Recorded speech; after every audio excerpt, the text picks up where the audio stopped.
بسم الله الرحمن الرحيم. السلام عليكم ورحمة الله تعالى وبركاته. في الفيديو تاع اليوم راح نخدموا مع بعض فستان ولا الجبة تاع العيد، يعني فستان اللي راهو دارج خفيف وبارد ويصلح لفصل الصيف ويصلح كمشروع أيضا. حبيبتي باش تشوفي كامل التفاصيل وتقدري ديري مشروع ديالك ويكون مشروع ناجح من البيت فقط بكمية قليلة من القماش، تبعي معايا الفيديو للأخير. قولوا بسم الله الرحمن الرحيم وندخلوا في الموضوع مباشرة.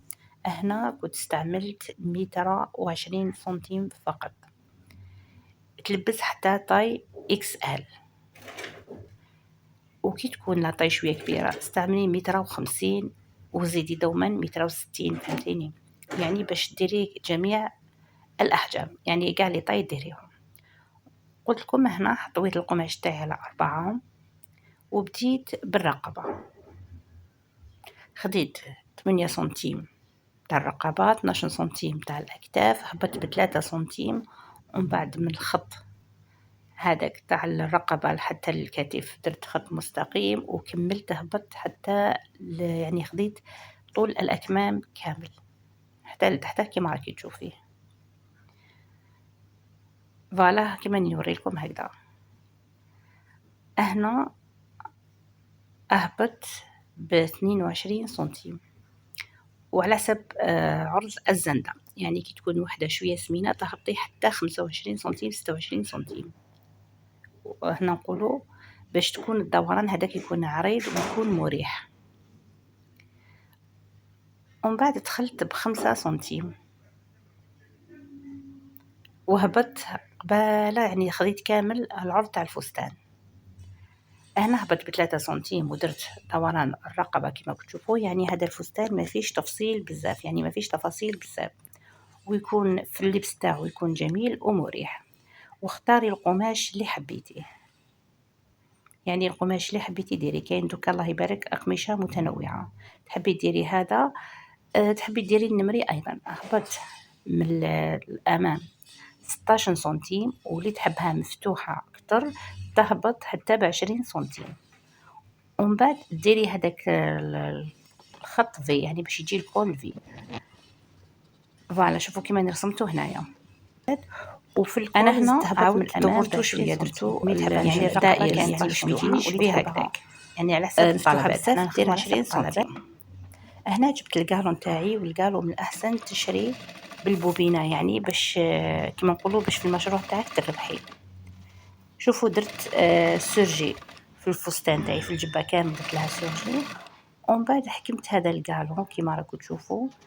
جبت الشريط هذاك اللاصق، رحت لطابله الحديد، شوفوا هذا كما نوريلكم، وحطيته وحددته غير شويه هكذا باش يلصق لي، باش كي نروح نخدم في الماشينه ما نتعبش بزاف، يعني يجيني ساهل وما يجينيش الاعوجاج هذاك. بوان داغي ما نساوهاش اكيد في البدايه وفي النهايه كالعاده. شوفوا هنايا كي ديري السورجي يخرج العمل تاعك نظيف. انا درت في الاكتاف، درت في الاكمام كما قلت لكم. رحت للجهه الثانيه تاع الكم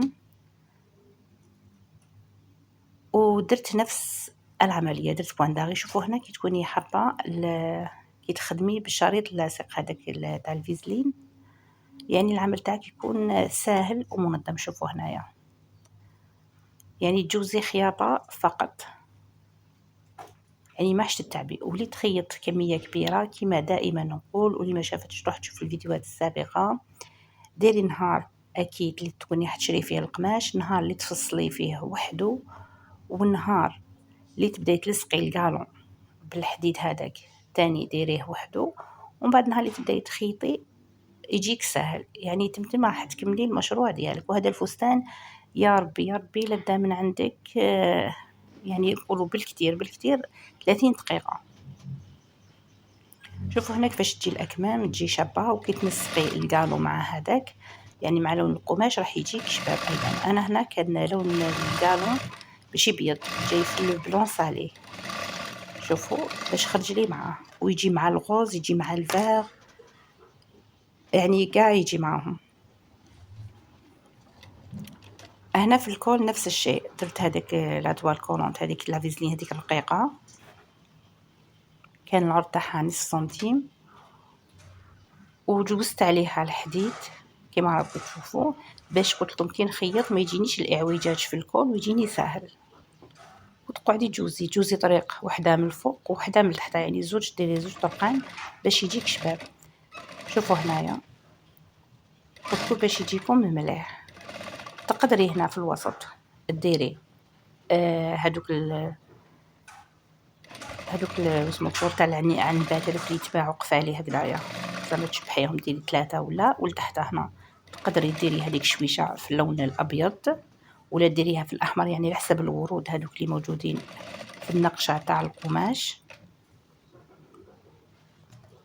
يعني باش تعطيله جماليه فقط. قلت لكم هذا الفستان يعني ما يديش من عندك بزاف كمية القماش. هنا 120 السعر تاعو كان 30 في المتر، يعني تقريبا استقام لي واحد 40,000 42,000 هكذاك مع القالو. انا باسكو نشري بالبوبينه، يعني كل ما تشري بالبوبينه راح تستقام لك خير.